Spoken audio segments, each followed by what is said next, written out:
All right, welcome back to another episode of Dibbling and Dab podcast. It has been so long since we've seen y'all's beautiful faces, but we are so excited to be back. I am one of your hosts, Dall, Bonnie No Geo. and today we Tasha. have Oh, and we oh have my a God. very special. Nope, you are totally fine, girl. Totally fine. And today, as you can see on our screen, we have a very special guest with us today. This young lady has an incredible story to tell. So, from walking away from her traditional 9 to 5 life and successfully running her own business, she is a great example of what it means to be a boss lady. So, without further ado, we'd like to introduce Miss we'd like to introduce the CEO of Coily Products, Miss Tasha Daniels. So once again, welcome so much. Welcome, welcome, welcome. We are Hey. so excited for you to be joining us in this virtual setting. And just thank you so much for being so accommodating. So yeah, how are you? How are you, Tasha? I'm great. How about you? Thank y'all for having me. Yes, of course. And we Very are doing good. Alrighty, so I'm gonna go ahead and hand it to Voni, and we'll just go ahead and get things taken off. I'll go ahead and mute myself so while you're answering the questions, we can hear you very loud and clear. And if you ever Okay. need us to repeat anything, let us know.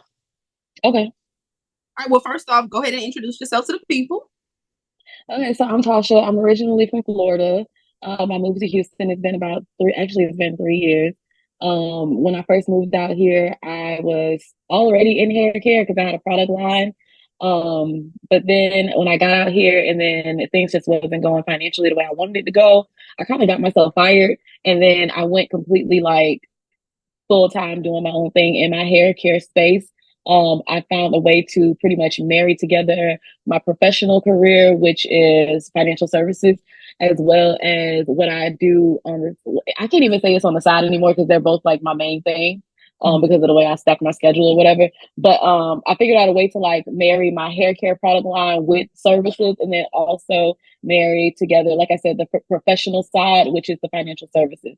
So I found a way to pull it all together. It has not been an easy road, but I'm still standing. That's awesome. So, what do you mean by financial services? Can you explain that a little bit too? So I help people like business owners because a lot of times when you do go into entrepreneurship, you don't have a retirement plan. Mm-hmm. And a lot of people don't realize that you still need a retirement plan, regardless, like whether you stay with a 9 to 5. And a lot of times, like, especially unfortunately in our communities, even when we are working 9 to 5s, we still don't have a retirement plan. So we end up working all of our lives. So I help put things in place that, for one, for business owners, when you put it into your business plan, your retirement plan, it becomes a tax write off. So that's what I focus on. So if you, and also it helps you like prevent from having to pay so much into taxes because it is a tax write off. So yeah, so that's what I do. I help people with that Oh, planning. okay. That Mm-hmm. sounds pretty neat. So can you explain your lock product and what made you start that business? So, see, what had happened was, back in Florida, it was me, and at the time, it was just me and my now 8 year old. It was just us, and I was pregnant with my now 6 year old. And I just needed, obviously, my hair still needed care, my hair still needed love, but we were in the shelter, and I literally just could not afford to go get my hair done. So I started just messing around with like natural stuff, oils, fruits, seeds, nuts, all that. I started messing around with all types of stuff. And then I just pretty much curated like my own product line of strictly natural hair care products. I have scaled back because there is so much on my plate. Currently now I only really sell two of them, but they are on Walmart.com. But what I'm focusing on right now is the hair mask. It's the coconut hydration mask, which people get it in their service or they order it.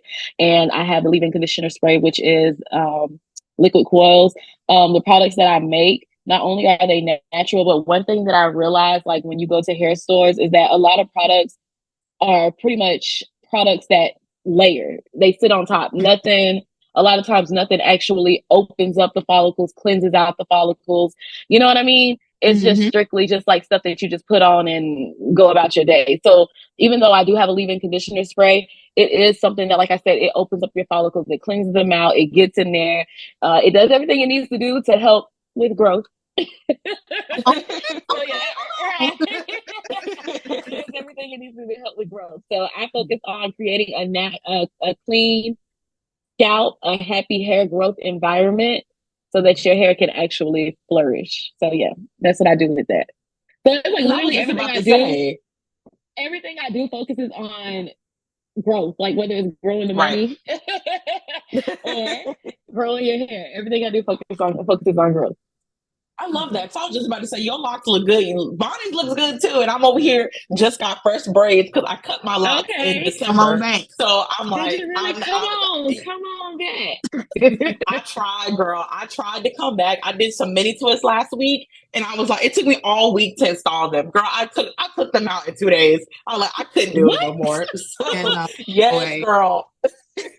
Oh no, man. Yes, that's what we not. You know, my son did the same thing. I interlocked his hair for him to start locks, and then like the same night he took it out. Oh man. See, listen, I had my journey, but hey, you know what? On the different things. But it's okay. It's okay. It's okay. Now, something that when I was, just kind of learning a little bit more about your story, and you kind of said it right now, tell us a little bit about that time you were in a shelter because, I can only imagine, kind of what you went through, but how did you, manage your mental health? And, you had kids, you were pregnant, you're trying to start a business and, everything, was kind of going all over the place. So tell us a little bit about that. So, I'm sorry, my phone, I should have turned this off. It just No, you're fine. I'm the type of person where I literally, I get sidetracked at the drop of a dime. I am so sorry for that. You're fine. So this is how like I've made it through literally everything, every hard moment. It's not about me, so to speak. I'm just now getting to a space where I realize, like actually really realize the stuff that I personally experienced. The entire time it was about me getting my kids because I didn't want them in that situation. You know what I mean?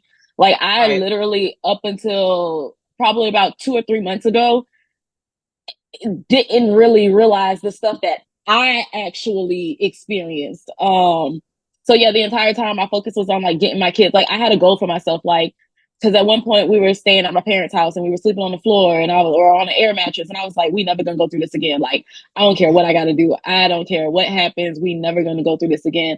So I feel like when you have like a steady goal that you really just like focusing on, you know what I mean? An end goal, that's what helps you continue to just keep moving. And don't get me wrong, like the road is still like we still have struggles, we still have hard times, but it's nothing like what we were going through before. Nothing like. So I'm like that's what I always keep like my target goal. Like I know that I want them in good schools. I know that I want them in good communities. I know I want them in good, you know what I mean? So that's what like keeps me going. That's what makes me continue to push and do the things that I do. Gotcha. No, absolutely. And, as a woman, who does it all and has, that has kids and things like that, who's your support system, girl? Who do you lean on? Because, God. Okay. God. Listen. Thank you. Like, when we came out here, it was, I went from having a household of support to having just us. And when it got to the point of it just being us, honestly, that's when I started going back to church for real. Like I started going back to church. I became a member. I started volunteering in the food pantry. Every Tuesday, my church has a food. Well, they have it throughout the week, but Tuesday is like the big distribution day. It's like my church is literally the largest distributor here for the Houston Food Bank. They actually just opened up another storage location because they're doing so well and they feed so many homeless people, or not homeless, but people who need What's the name of the church? Bethel Family on Sandpiper Drive. Oh, okay. Yeah.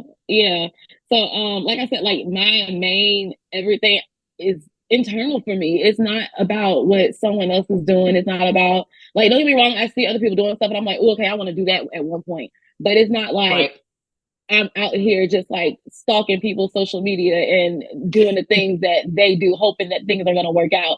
Like literally everything for me is internal. It's about getting my kids in a better place. It's about, you know, helping the community that I'm in, because I do a lot of volunteering. I don't just volunteer with my church. I do a lot of volunteering. And honestly, that was one of the things when I did, like literally when I did disconnect with Storm, I got myself fired, however you want to look at it.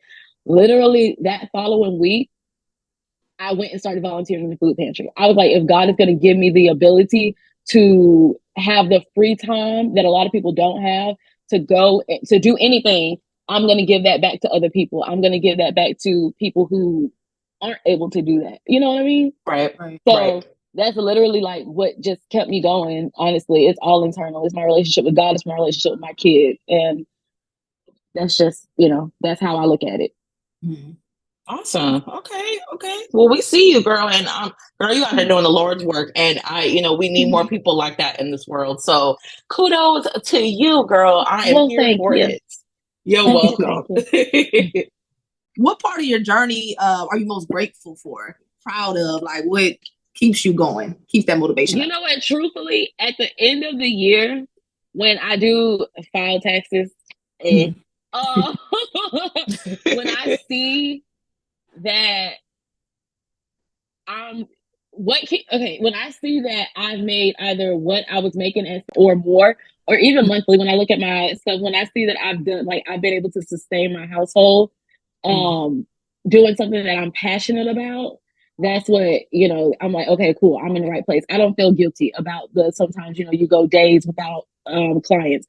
I don't feel guilty about, you know what I mean? Because it's like at the end of the day, numbers is all that matters. So if the numbers, if the math is mathing, I'm gonna keep doing it. Okay. Because I keep my state license for, you know, backup. You have to have a backup. So I keep my state license and I'm still able to use it. So like I said, as long as the numbers making sense, as long as it makes sense for me not to go to clock in, I will continue to do what I'm doing. Right. Gotcha. So you said you got fired from what were you doing? Yes, I need to hear that story. Yeah, we didn't get out, but I did. Yeah, I forgot not to say it because now I'm with the company I'm with, and I completely forgot not to say it. But anyways, so I was in sales. I started out in Florida. I was in Fort Walton Beach. I started off in Florida. It was great. Like I was doing, like I've always somewhat been in sales. But once I got into it, and even like if you look at insurance from like even the car, like auto home standpoint, it's so much stuff that we don't know, to the point where it was very intriguing to me. Like literally you could go and crash into a building and literally because of the damages that you caused, you could lose your entire house. You could lose your car. You could, you know what I mean? Like this is stuff that they don't tell us. We just thinking, oh, not having insurance is whatever. The state not gonna catch me. But no, it's like literally, it could literally bring down your entire livelihood. And even if like, because a lot of people are like, oh, well, I don't have any assets, so what are they going to take from me? Literally, if you get in a car accident and your insurance does not cover it, they can take 30% of your working wages. So it's like people are like, oh, it's not that big of a deal. The state not gonna they don't even pull people over in Houston. It actually is. I get pulled over it really is twice a year. Like same. I get pulled over like all the time. Like what the heck? Right. It's a big deal. So yeah, so when I got in, and then I started to literally just learn stuff. That's what made me want to stay. But then when it got to the point where, I mean, not to toot my own horn or whatever, but when it got to the point where you realize that you really like bomb at your job, and then you go into them, you're like, hey, I need to make more. And then the best thing they can tell you is, oh, sell more. When in reality, you hired me for sales, but I'm doing service. I'm doing customer service. I'm changing out cars. I'm doing so much. I'm doing claims. Like I'm wearing so many hats, but I'm getting so little. So then when you go to them and you try to have that upfront conversation and they didn't want to do anything about it, I just got to the point where I was just done. So mentally I had checked out, and honestly I had a lot of stuff going on personally. Like I said, I lost the support system I had in-house when we moved out here.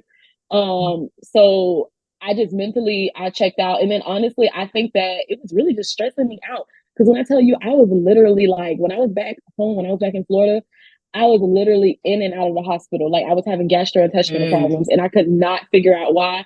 I had an endoscopy, a colonoscopy, and a gallbladder exam. They told me nothing was wrong.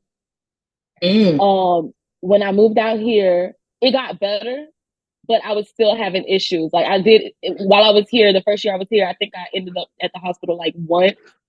Because at this point I'm just trying to document. You know what I mean? Like I keep having problems. Right. I'm trying to document, and now I'm like, okay, I'm in another state. I'm in a bigger city, so maybe I'll get some real help. But truthfully, I didn't start feeling better until I stopped working with. I have not, knock on wood, I have not had any gastro issues since.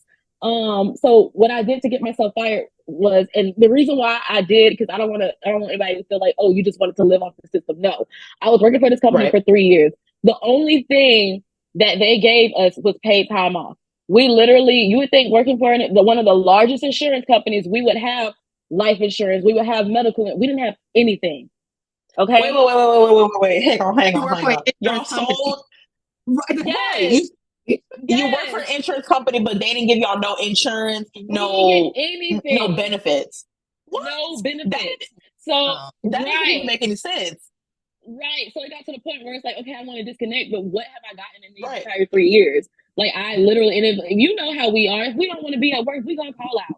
So with that being said, PTO doesn't mean a thing to me. Right. So yeah, so I want to say and then around that time also my grandma started to get ill and it wasn't looking good. So it was like I literally like things around me was just crashing. You know what I mean? Right. And then to come and sit here, granted I was working from home, but to come and sit here on this computer for 8 hours a day and still not being able to make ends meet and still sitting up here struggling and then not even able to comfortably drive back to Florida to go see my girl. You know what I mean? So honestly, and then the thing is like, some people are like, oh, why don't you just talk to the agent? I did talk to the agent. I had multiple conversations with the agent and I let him know like, bro, like, I'm just not making enough. And I literally went from like making between 20 to 30, 40 policies a month to about 5 to 6 because in my mind, I had mentally just checked out. And I was like, someone was like, well, if they fire you, then you get unemployment or whatever. I was like, well, at least I'll have that to bridge the gap. You know what I mean? Right. So I did that. I fell back on my marketing skills because I did work for a marketing firm like back in 13, 14-ish. So I fell back on those marketing skills and I literally, when I did get fired, and it was funny because when I so I was working from home and I called them one day and I was like, hey, whatever was going on. I don't even remember the excuse I gave them, but I was like, I'm in Florida for the week. And then he was like, oh, okay. Actually, my grandma was getting worse. So that's what it was. I went back and forth to go see about my grandma. So I went to go see about her. And I let them know, like, after I had got out there that I was going back. I was already there. I was sitting on the couch. So I was like, yeah. And then he was like, okay. And then it was crazy because when I got back, he was like, hey, we need to have like a little meeting. So we did a little virtual meeting or whatever. And I was thinking he was going to fire me. No, he did not. He actually moved me from, according to, and then this was what was weird because he was like, okay, so you can go from focusing on home, auto, to just strictly focusing on life because I have a passion for life insurance. I really love it. Like it's so many ins and outs to it that can benefit us that we just don't know about. So he was like, yeah, you can go from doing home, auto, to just strictly focusing on life. And I did that. And then, like I said, like, when the company isn't marketing specifically for something or they're not putting the marketing budget behind it, it's like, how do you expect me? And this is the weird part. How do you expect me to get these clients? He tells me, oh, on weekends, go set up booths. Weekends, obviously I have my kids. No, I'm not gonna, no. And then not only that, when you really think about it, like the price, or not the price, but the payment breakdown of how they pay you, and then you don't even get renewals. So it's like, when you work for like, and you can edit the names out, but when you work for like, I'm gonna say it this way, when you work for captive agent, a lot of times you do not get renewals. It strictly goes to the agent. It does not go to the team member. So I see. Okay. Right. So it's like, I'm doing all of this now, giving up all my free time now, and I'm not even going to get anything barely. Can y'all hear my background? Right. No. Oh, okay. Okay. My dog is barking. You're fine. But yeah, so you're not getting anything back. So then when I came back to Mhm. Florida that time, he didn't fire me, which was bizarre. And then I did it again in June because my cousin was getting married. But then also, like I said, my grandma Mhm. had like a decline. She was really declining. Right. So I went back then. I went back for the wedding and I let him know. I was like, family emergency, da da da da. I was already there, Airbnb and everything. So I was already there. And then Right. when I got back this time, it was funny because when he fired me, he was like, you know, if you want to go to another agent's office and work there for a little while and then come back. And I'm like, nah. And then it's No, funny I'm because, trying to leave. right. And it's funny because even the agent that I work with in Florida, I still talk to people because I leave good connections. Like I don't do crazy Yeah. stuff. You know what I mean? Right. Because you never know Right. where you might have. I don't burn bridges. You know, you never know where you Right. might have to fall back at. So even out there, like one of the other girls, she low key basically they would want to hire me back, but it's like Mhm. I can't be giving up all of my time. And I even said it. I was like, I wouldn't mind going back to property and casualty because I enjoyed it. But it's like, you want me to sell or you want me to look out for these customers? Which one is it? I can't Right. sit here and scout for clients and then turn around, answer phones. And these phones, a lot of times, don't get me wrong, it's stuff people could do on their own. But at the same time, when you do it, it takes a lot of your time. So Right. it's like it's just too much. So then, like I said, I came back. He finally fired me, but it was weird because of the way that. Well, it's not weird because I don't blame him honestly thinking about it. But the way he wrote my termination letter, it was like, "These are your monthly goals. This is where you're landing at." So he tried to write it out so I wouldn't, you know what I mean, get unemployment. Yeah. But God is bigger, Yeah. and God had my Mhm. back, and I still got unemployment. So yeah. Period. And then it was funny because from that June up until that December, I had Mhm. gained over 300 clients. Oh Oh wow. See, wow. Because Voni I do was, it. Yes. he did, Won't he do because of it? consistency. That's the Mhm. thing. Like Right. whatever you do, and Right. I tell everyone that whatever you do, you have to be consistent. You can't just do Right. something one Right. day and expect for things to be great. And you Right. know, you also have to give yourself grace and room to grow. Like Right. you have to. Right. You have Exactly. You to. have to. Yeah. Girl, listen, that was girl. I'm telling you, when I tell you, you did the right thing, and like Bonnie said, God came through to you because how you gonna write my letter of termination so I don't get the benefits? Like literally by law, if I get fired, I'm owed unemployment. So Right. what are we talking about? Right. Like, Right. please be for real, child. But I'm glad that you got out of that situation, girl. And look at you, you And thriving I'll tell now. you honestly, You I am so much not even like listen, I am so much more like physically healthier. And it was funny because I remember one right. time when I was back home, I had gotten I was in a hospital. I was in hospital for 4 days and they could not figure out Mhm. what was wrong. But they could tell that something was wrong. You know what I mean? Mhm. And that Right. just goes Right. to show you that like stress is a real thing. It's a silent killer Right. because no tests, no blood work, no nothing was showing nothing abnormal. But I was literally in and out of the hospital. And then it was funny because the agent I was working with, I think she thought I was just messing around. This woman Mhm. literally came to the hospital. I was literally laying in the hospital bed and she texted me and she was like, "Hey, I forgot exactly. I can't remember the wording. All I know is that she was like, well, which hospital are you at? And I'm on the way." But when she got there and she saw like the seriousness of it, she was like, oh, you for real? And I'm So, like, yes, you I know, was like, Man, it's listen. crazy. It's so crazy that I feel like in the sense all Black women have the same struggle in the sense when it comes to stuff like that because mhm. I guess that we're just viewed as being so strong. Like, dang, we Right, can't get there right. But you for a do you know how I don't even know the word for it. Whatever the word is, you fill in the blank. Do you know how insane it is to have the owner of the office that you're working for come to the hospital and sit with you because they just don't believe that you're like seriously going through something? while. It's crazy. That is literally Like wild. Like I what? just don't understand. Like do you why would I make this up? Why would I make Right. this Right. up? And then that Because was the the thing, like the medical bills, okay? exactly. And y'all don't provide medical. Let's be real. Y'all Exactly. don't provide medical. Exactly. You think I'm in here just playing? No, this is serious. And then that's something that I kept trying to explain to her because I try to be transparent. And I'm like, Right. I have to work. I don't have a choice but to work. If I don't work, if I miss a check, we gonna be back in the shelter.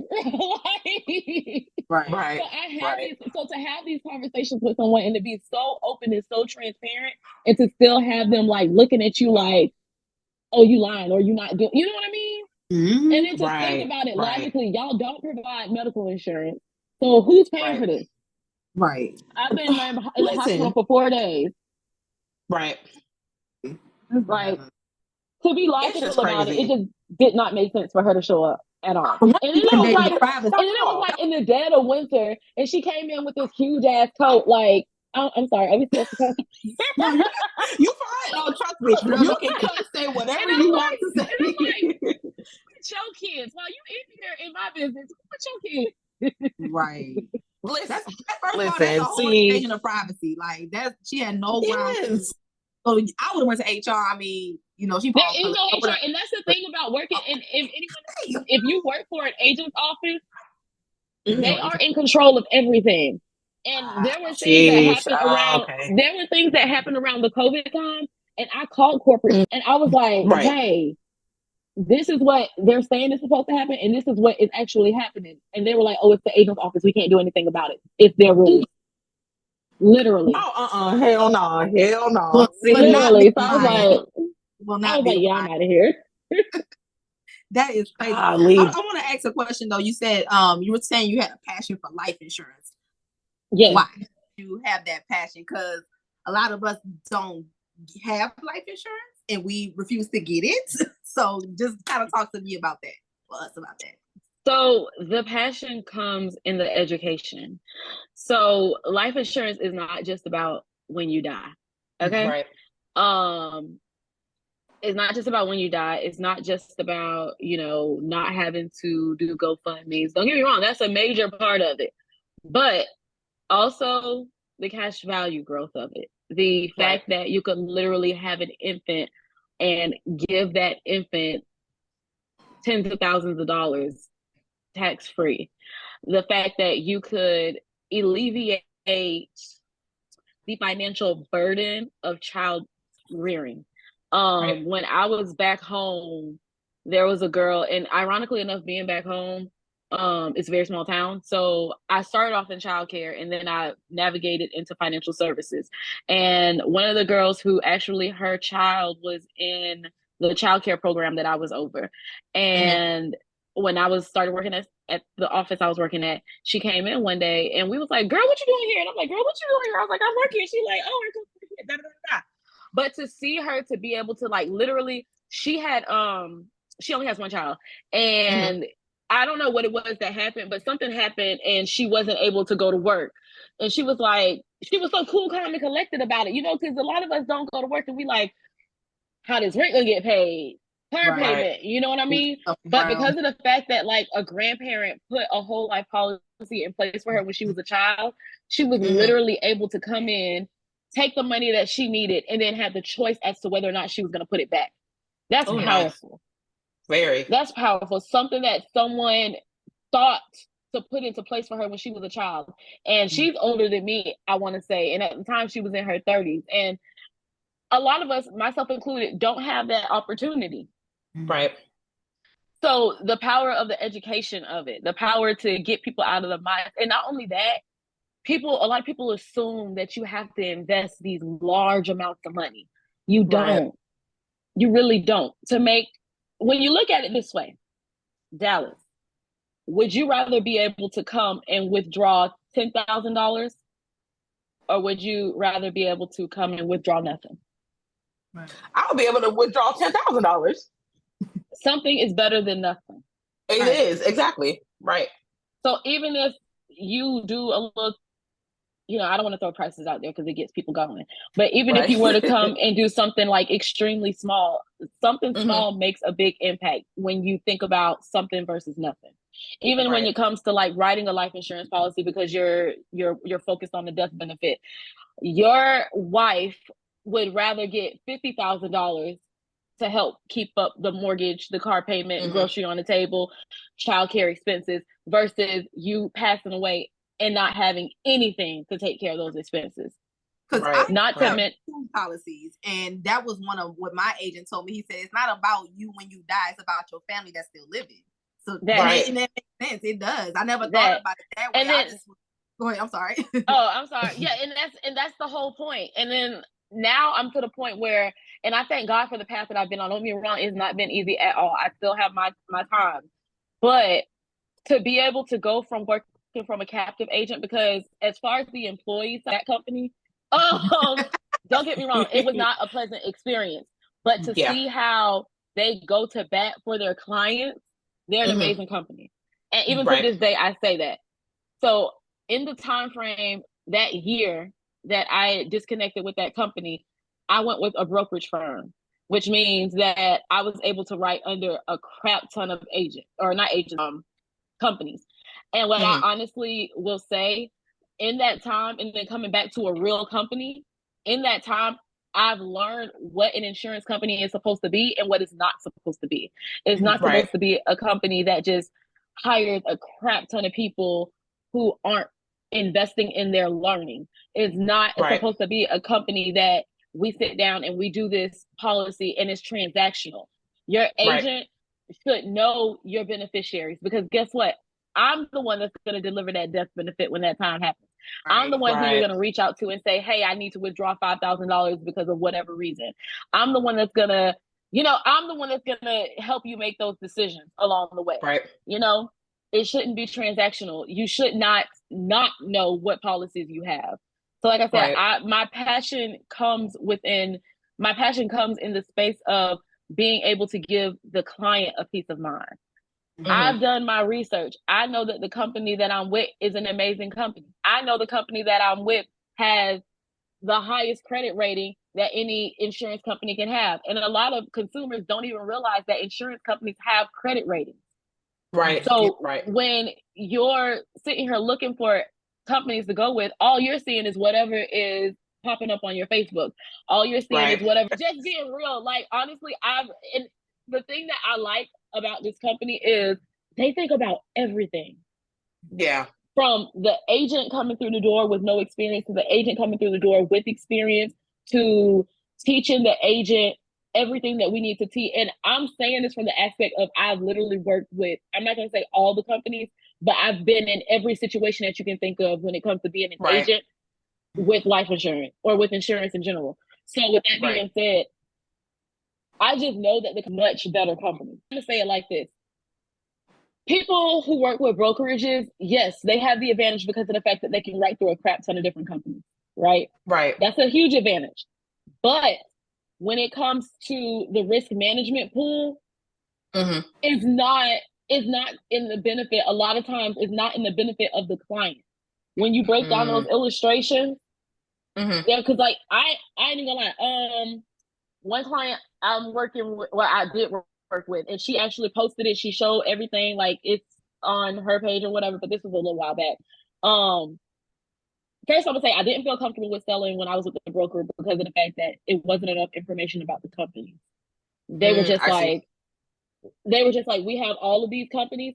Here are the top two to sell them. That was how it went. Okay. Mhm. With that being said, it just wasn't a good situation. And like I said, with the old girl Right. and the policies I work with, I can't remember the name of the company, but it's one of the big companies.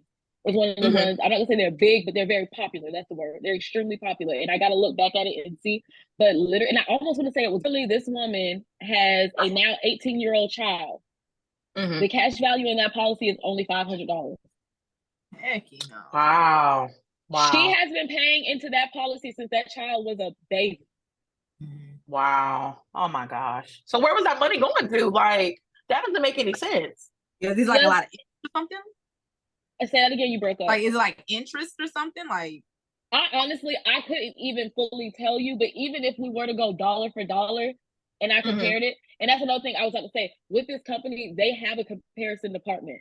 So even like you're saying you have policies, I can literally take those policies and send it to them, and they have a whole department that literally focuses on comparison. And the comparisons aren't based off of opinion. It's literally numbers. okay. They will literally give Okay. you a side by side of the financial health of whatever company it is that you're with, and they'll give you what our company is doing. So I see. you get what I'm saying? And then they'll even take, like, if you show the policy, they'll take the policy and they'll break down the policy and they'll compare that also. So you get like the actual, and even like there's some areas, because like I've had to do it where I've had to take someone else's policy or someone else's company and break it all down. And of course, like that's not my niche. So I send it to the department that does it. And there have been times where they're like, oh, this company is better than this area, but we're better in this area. You get what I'm saying? So it's like, that's where I genuinely enjoy like the breakdown. Right. I enjoy the breakdown. I enjoy, like, that's the nerd in me. Like, I enjoy like I can sit here and just like, oh, your policy is like, this is not good, and you know, you should do this. And that's the thing, like, that's the difference between being transactional versus being intentional. My appointments, you can't just DM and be like, I'm 50, I had a heart attack and I'm on these pain medicines. This is what what can you give me? No, we need to have a deeper conversation.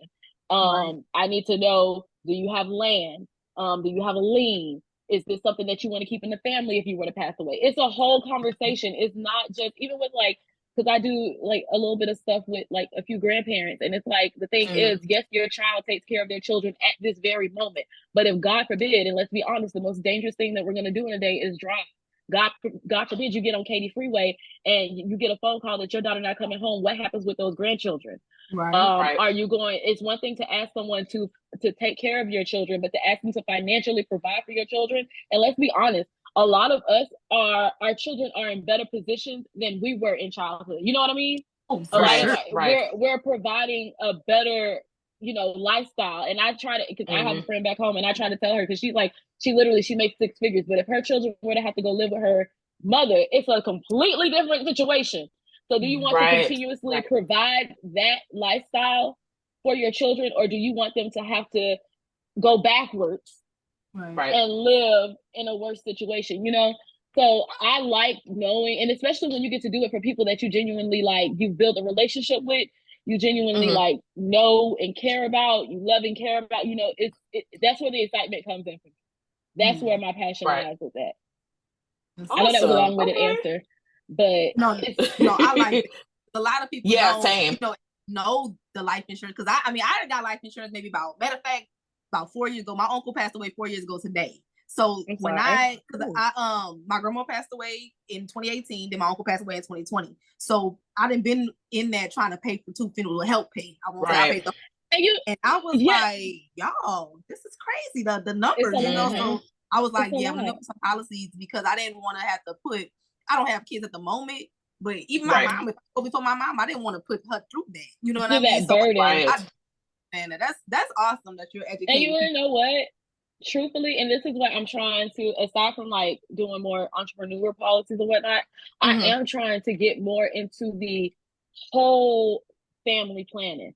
Because the thing is, just like you said, like when it comes down to it, when something happens, we're literally trying to raise thousands of dollars in a week time span. Versus if we were all come to sit down at this table and come up with an amount that we can comfortably chip in, that we can plan to chip in. That's literally what I want to say the Rockefellers. That's what they do. They do family planning. They all get term policies on one another, and then when the policies pay out, they dump it into trust.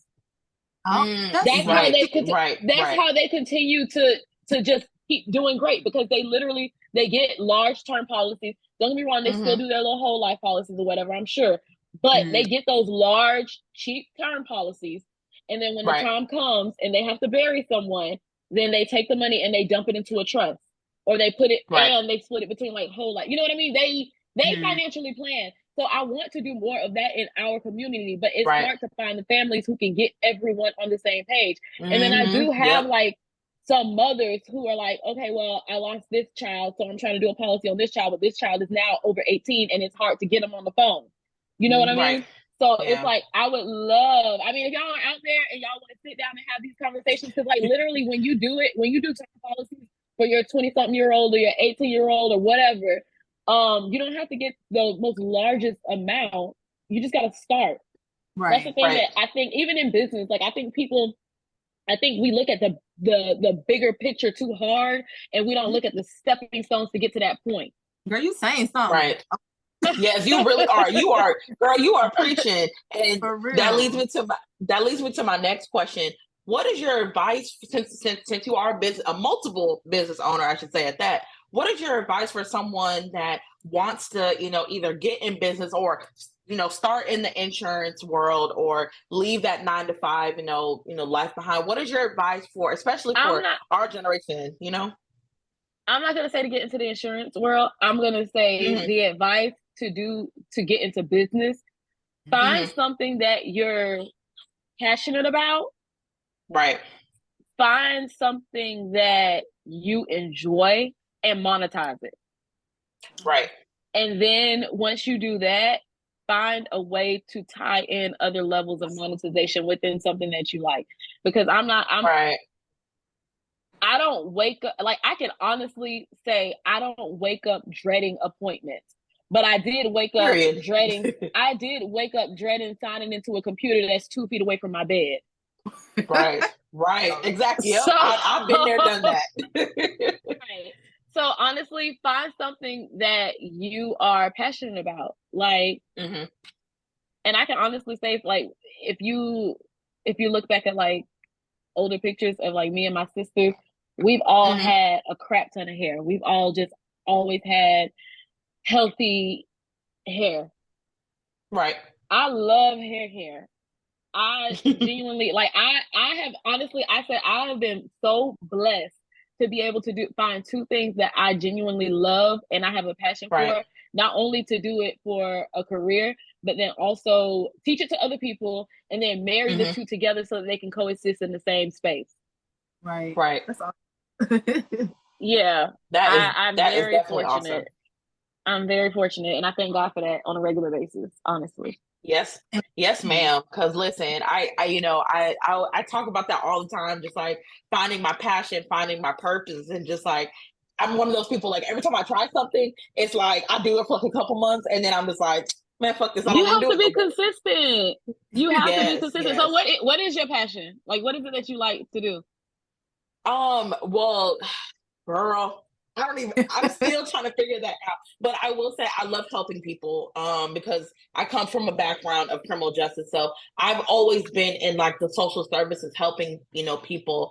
And then also, I started this podcast because one, I love to make people laugh, but it's just like, this is me on the regular. You know what I'm saying? Like you can ask Voni, you can ask anybody that knows me.